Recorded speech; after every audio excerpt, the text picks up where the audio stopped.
I'd like to call the December 10th, 2015 meeting of the Williamsburg City Council to order. Jerry, would you call the roll, please? Ms. Newton? Here. Mr. Pons? Mayor Mulner? Here. Vice Mayor Farley? Here. Mr. Foster? Here. Councilman Pons, unfortunately, is not here today. A family matter came up, and so he'll be joining us next month. First order of business is council minutes for the meetings of November 9th and 12th, 2015, and the November 24th, 2015 special meeting. Are there any additions or corrections? Mr. Mayor, I'll move the approval of the minutes of November 9th and 12th and November 24th of 2015. Second. I have a motion and a second. Jerry, would you call the roll, please? Ms. Newton? Aye. Mayor Mulner? Aye. Vice Mayor Farley? Aye. Mr. Foster? Aye. Next order matters of special privilege. I believe we have none today.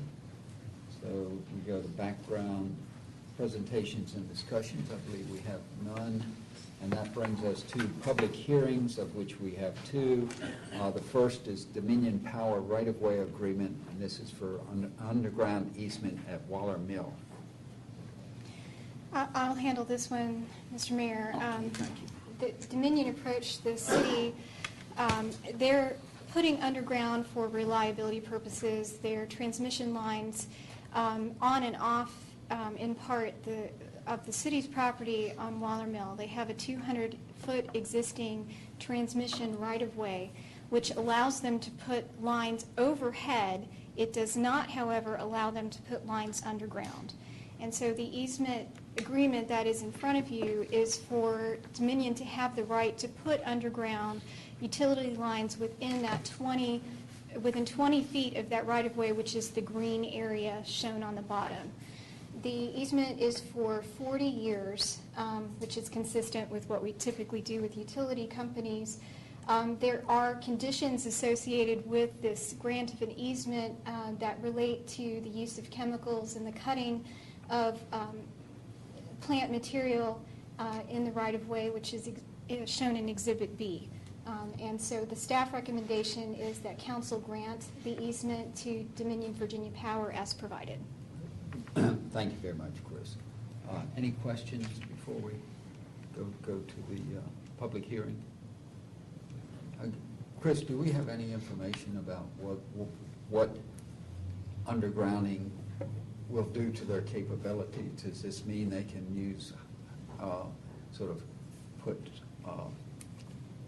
essentially higher I'm going kilo to power cables under? ask Mr. Clayton to address that. And do we have any information on that? Are you saying? Well, you know, there are limitations to sort of what they can transmit above ground. Does this change that? Does this create opportunities for them to bring power into the region in a different way? No, the primary reason that my understanding is it's because it's overhead now, it's more susceptible, even though it's cleared, there's trees on the outside of the right-of-way that can land on the overhead stuff. So it's really all about, and we've had these outages, and I think they will really help us when this thing goes underground. So it's really about reliability, and they've already done a section of this going towards the east, towards Route 132. That's already been done. So this is a continuation of that. So it's just really more reliability. I don't necessarily think it's a thing about capacity. Okay, great. Thank you very much. Okay. Any other questions? If not, I'll open the public hearing and ask anyone who wishes to address the issue to please come forward and state your name and address. Seeing none, I'll close the public hearing and come back to council for discussion and action.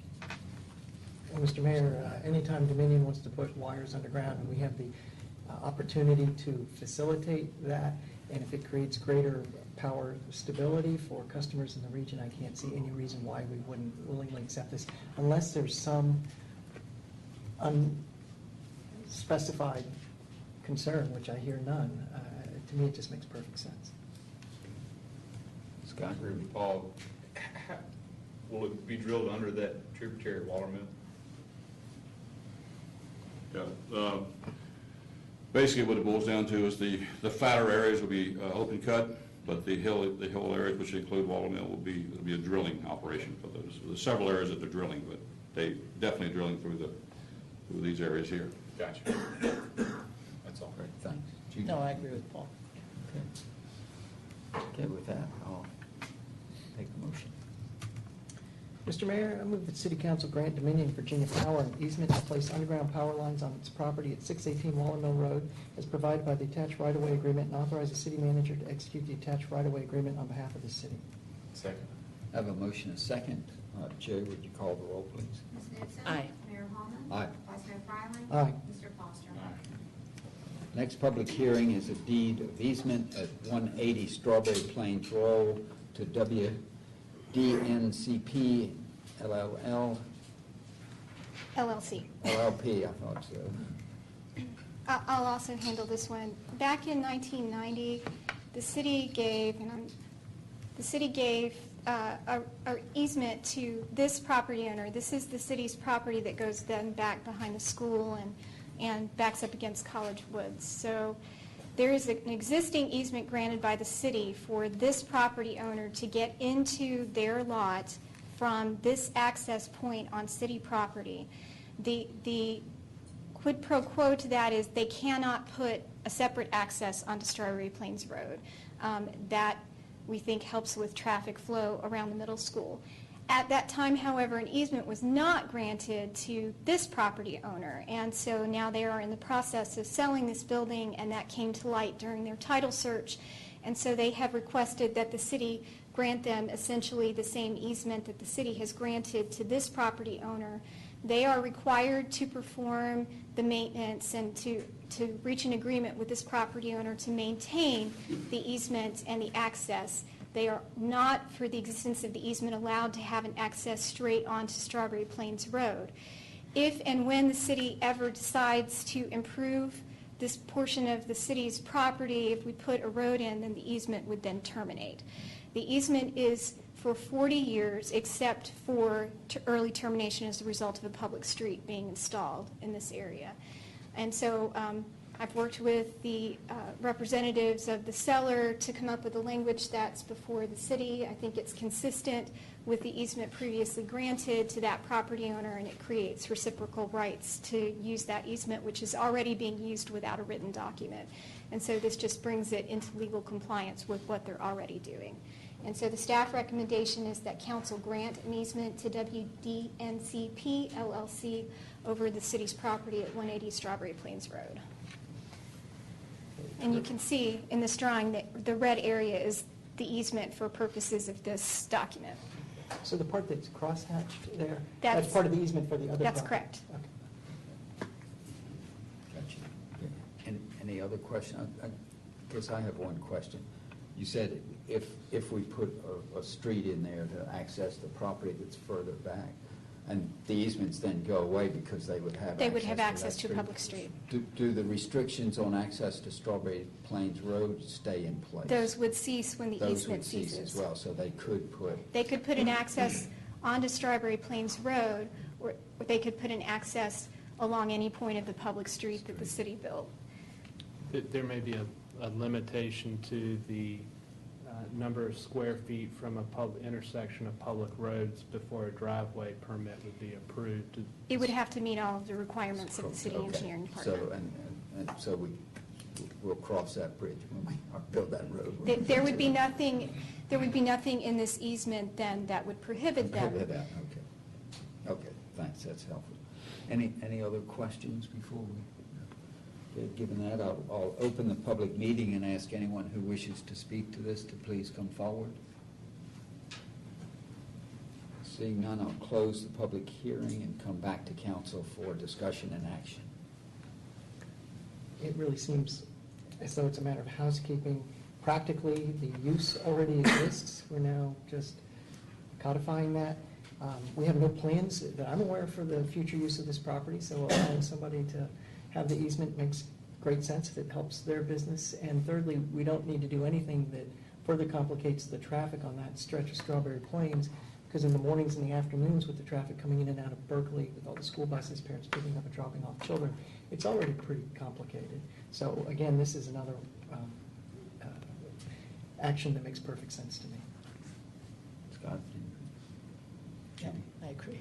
Okay, I'll take a motion. Mr. Mayor, I move the council grant an access easement to WDNCP LLC over the city's property located at 180 Strawberry Plains Road, and authorize the city manager to execute the attached deed of easement from the city of Williamsburg to WDNCP LLC. Second. I have a motion and a second. Would you call the roll, please, Jerry? Ms. Newton. Aye. Mayor Holman. Aye. Vice Mayor Fryland. Aye. Mr. Foster. Next order of business are reports, the first monthly financial statements. Anything in particular? Staff and I stand ready if you have any questions. And any questions on the financial? Monthly department operating reports, anything in particular? Staff and I stand ready if you have any questions on that.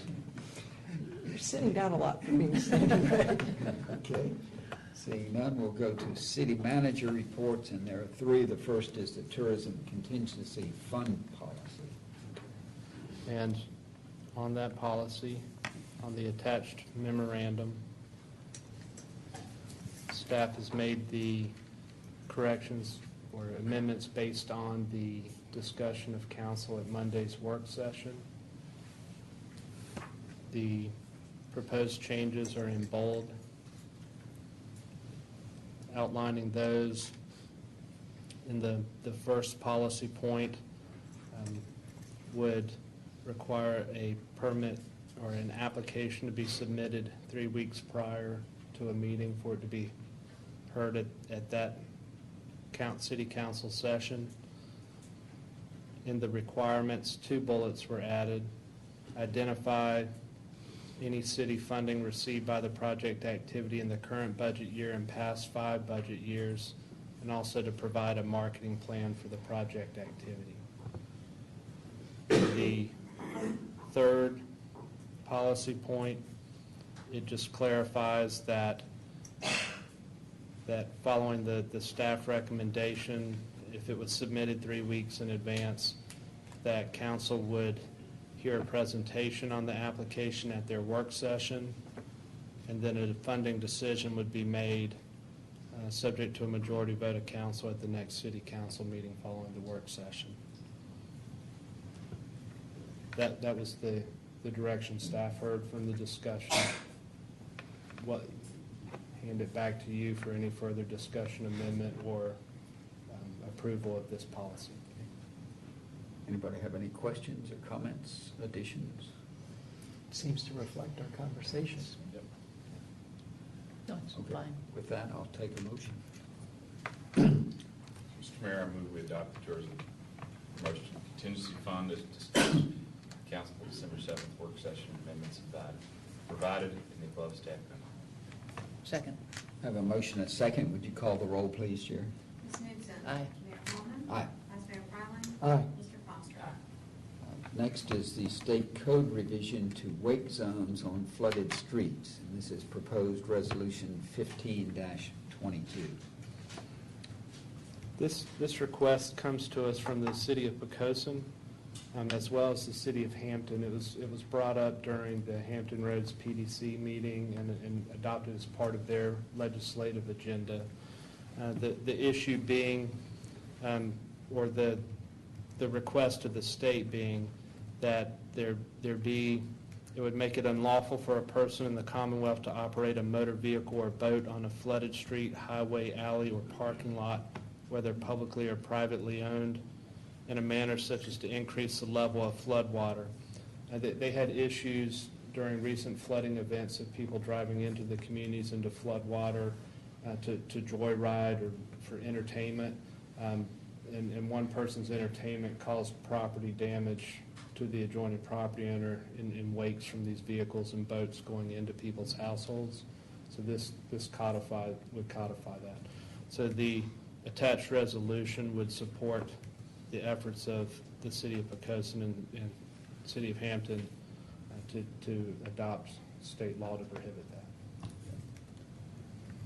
Okay, thank you. Any questions? Again, this is a courtesy to our colleagues in Hampton and Poquoson. I don't think we don't have a particular problem with flooded streets, but they really do. And in the latest storm, there was substantial property damage from vehicles with large tires running through and creating wakes and pushing water into homes that were previously not flooded. Any questions, comments? Just a shame that it's necessary. And,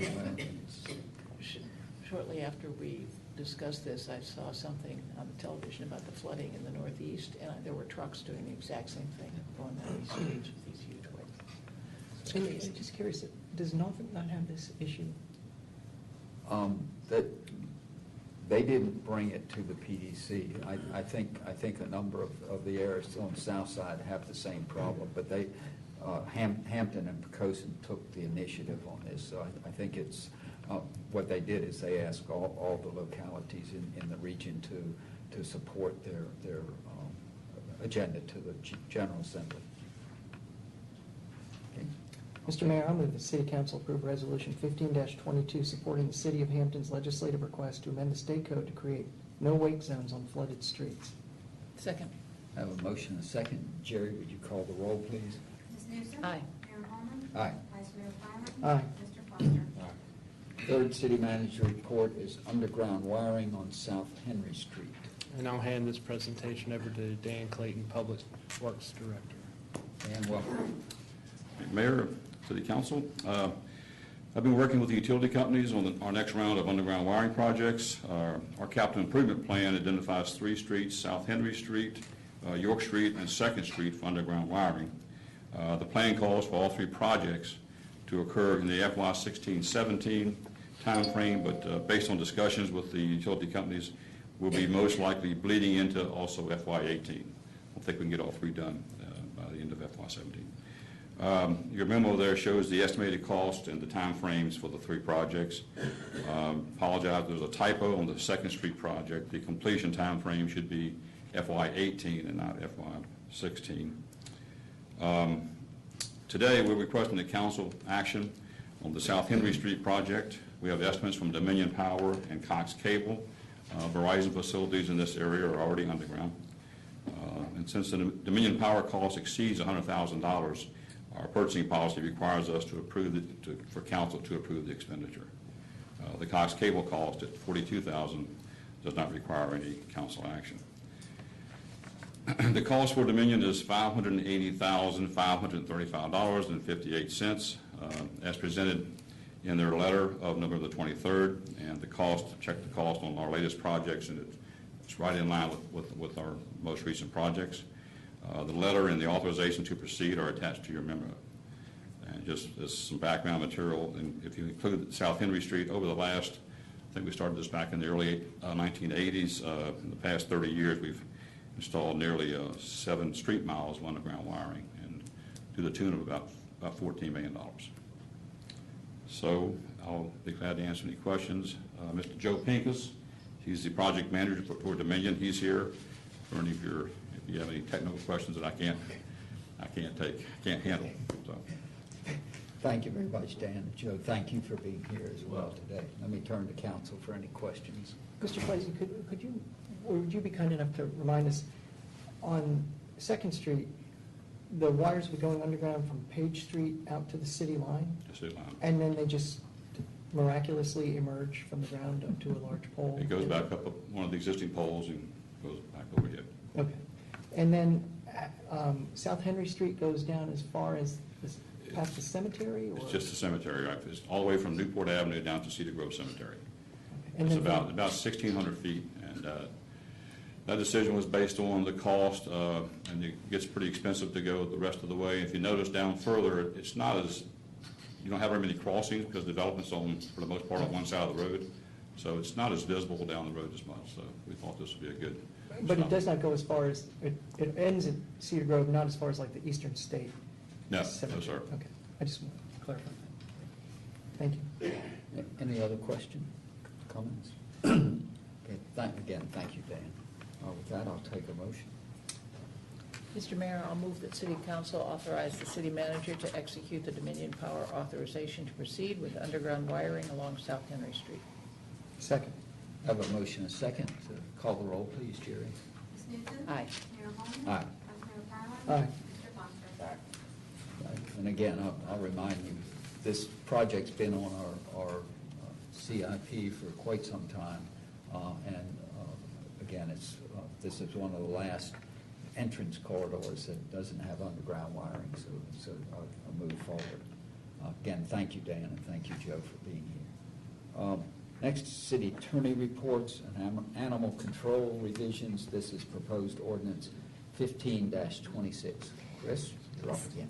Several weeks ago, we received a phone call from Shirley Anderson, who serves as the animal control officer for James City County, and by agreement with the city of Williamsburg. Ms. Anderson is here today.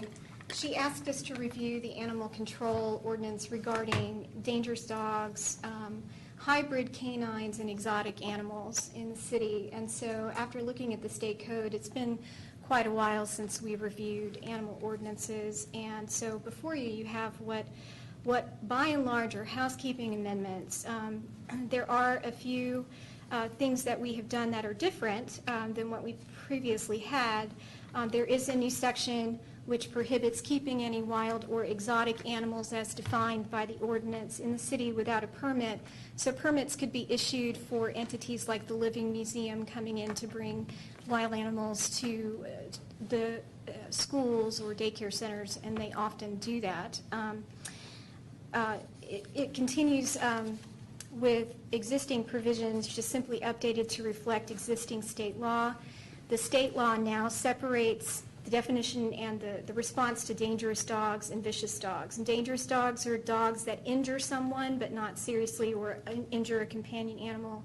A vicious dog is someone who seriously injures someone or a companion animal. So there's two separate sections now in the state code, and so we've separated those in the city code. The other new provision in this ordinance is we had the alternative of either regulating hybrid canines, so that would be hybrid wolves primarily, or to prohibit them. This is an urban environment, unlike the counties, and to regulate them requires large fencing, which is currently not permitted by our zoning ordinance. And so we have proposed banning hybrid canines in the city of Williamsburg, and so they would be prohibited under the ordinance as proposed. Since this was originally posted to your iPads, we realized that a section that currently exists in the code was left out, and so on the last page of the ordinance, we've renumbered the hybrid canine section and the penalties for having a hybrid canine, and added back violations for individuals who make false statements securing a dog license, which was inadvertently left out of the original draft. And so the staff recommendation is that council approve the proposed ordinance as provided. Right. Chris, thank you very much. Ms. Anderson, thank you very much for being here today, too. Any questions for Chris? A lot of common sense. Yeah. No, it's fine. Okay. I'll take a motion. Mr. Mayor, I'll move that council approve proposed ordinance 15-26. Second. I have a motion and a second. Jerry, would you call the roll, please? Ms. Newton. Aye. Mayor Holman. Aye. Vice Mayor Fryland. Aye. Mr. Foster. Aye. Next agenda item is unfinished business, and we have one item. Chris? At your work session, council received a report regarding this year's audit, and traditionally, council has voted to accept that audit. It's not required, but council has traditionally done that, and so we did not do that at the work session, and so if council desires to do that, someone on council should move to accept the city's CAFR and vote accordingly. Thank you, Chris. With that, I'll take a motion to accept the auditor's report. Mr. Mayor, I'll move that city council accept the CAFR. Second. I have a motion and a second. Jerry, would you call the roll, please? Ms. Newton. Aye. Mayor Holman. Aye. Vice Mayor Fryland. Aye. Mr. Foster. Aye. Next order of business is new business, and we have appointments of a school board representative for the city of Williamsburg and appointments to boards and commissions. Mr. No, Fryland. do these all at once, if that's... Do we need to do these separately, or No, you can do we them can all do at them? once. Mr. Mayor, I move that City Council appoint, effective January 1, 2016, Julie Hummel as a City of Williamsburg representative on the Williamsburg-James City County School Board for a term to expire December 31, 2019, and Michael Jallo to the Board of Zoning Appeals for a term to expire December 31, 2020, and Kirk Starr to the Board of Zoning Appeals for a term to expire December 31, 2019, and Jared Hahn to the Historic Triangle Bicycle Advisory Committee for a term to expire December 31, 2018. I also move that City Council reappoint David Steeman to the Architectural Review Board for a term to expire December 31, 2019, Nancy Harris to the Board of Building Code Appeals for a term to expire December 31, 2020, and David Julian and Demetrius Florakis to the Planning Commission for terms to expire December 31, 2019. Second. I have a motion and a second. Would you call the roll, please, Judy? Ms. Newton. Aye. Mayor Holman. Aye. Vice Mayor Fryland. Aye. Mr. Pond. Aye. Terrific. And again, I want to say thank you to all the individuals we've appointed today. This community works because we have an incredible number of citizens who are willing to put their time and effort into the community, and we thank in advance these individuals for being willing to put themselves forward and to help the city as we move into the future. And taking the liberty, I know you mean this as well, also thanking those folks who applied who were not appointed, That's right. because they put themselves forward. We appreciate that effort and look forward to getting them involved in the future. Exactly. Thank you. Next agenda item is open forum, time for anyone to speak to council on any issue. I have one speaker's card, Gary Shelley. Welcome, Gary. Hi, thank you. I am Gary Shelley. I live at 205 Indian Springs Road. And I wish to once again thank you for the letter you sent me regarding changes to the code's compliance guidelines. Communication between citizens and their elected officials is essential to establishing open and honest government. I wish to revisit the issue of a lawsuit brought by two students versus the voter registrar in 2005. In April of that year, I spoke at both the Monday and the Thursday council sessions, but my concerns were not addressed. Students were suspicious that city officials sided with the voter registrar and against them. We learned the council paid the legal fees of the voter registrar, which was obligated to do, but we didn't learn if the city had any other involvement in the case. I can't overemphasize the importance of the issue. Town gown tensions were high and they were getting worse. Students were not being granted the respect they deserved. I told council that there was a sense of scandal.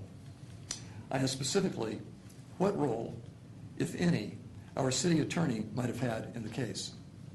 Was council truly neutral, or was there involvement of any kind with the voter registrar or his legal team? So today, I offer you the opportunity to address the matter and finally put it behind us. I'm asking you to please respond directly to our concerns, specifically including this question. Was there any communication between anyone in our city government, including either council members or the city manager or the city attorney, with either the voter registrar or his legal team? If there was no communication, please assure us that the city did, in fact, remain neutral and did not in any way involve itself in the matter. If there was communication, I ask you to please inform us what it entailed and why. A timely and truthful response to this request is necessary for the advancement of open and honest government, and I thank you very much. Thank you. Anyone else wish to speak to council on any matter? If not, I believe we have a closed session. I believe we do. To determine which one we're going to do first. Mr. Mayor, I move to go into closed session pursuant to Section 2.2-3711 of the Code of Virginia for the purpose of discussing one property matter per subparagraph 3 regarding acquisition of property for economic development, of which discussion in an open meeting would adversely affect bargaining or negotiation strategy of a public body. One matter per subparagraph 29 concerning the negotiation of a contract involving the expenditure of public funds, including the terms of the contract, where discussion in an open session would adversely affect the bargaining position and negotiation strategy of the city. And one legal matter per subparagraph 7 for the purpose of consultation on specific legal matters requiring the provision of legal advice by counsel concerning retaining outside counsel. Second. I have a motion and a second. Jerry, would you call the roll, please? Ms. Newton. Aye. Mayor Holman. Aye. Vice Mayor Fryland. Aye. Mr. Pond. Aye. Okay, we'll take a 3-minute recess and come back into closed session.